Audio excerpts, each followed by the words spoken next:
Ya pemirsa, sementara itu menjelang bulan suci Ramadan, harga sejumlah bahan pokok di Kota Prabu Muli terpantau relatif stabil.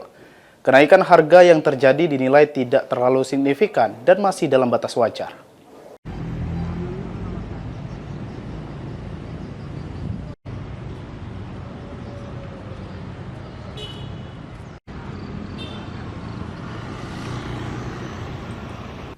Menjelang bulan suci Ramadan, harga bahan pokok di sejumlah pasar tradisional Kota Prabu Muli mengalami kenaikan.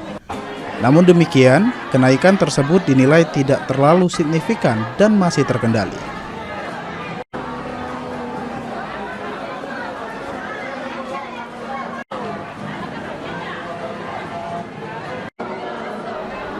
Menurut Kepala Dinas Perdagangan Kota Prabu Muli, Mukhtar Edi, kenaikan harga bahan pokok menjelang Ramadan merupakan hal yang wajar akibat meningkatnya permintaan masyarakat.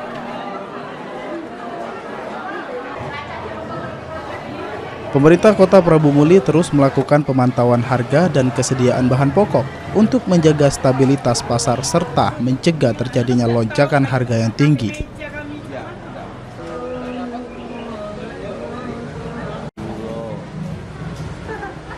Untuk mengecek harga. Harga itu Harga barang kondisi masih aman ya? Menjelang puasa ini. Tapi ada peningkatan harga di sejumlah bahan pokok. ini kan masalah pengujian ini kan kalau cabai kan misalnya nanam banyak banyak apa kan. Pasokan Tidak terlalu signifikan ini. Dengan kondisi harga yang masih terkendali, pemerintah Kota Prabu Muli mengimbau masyarakat untuk tetap tenang dan tidak melakukan pembelian secara berlebihan. Anggi Perkasa, PAL TV.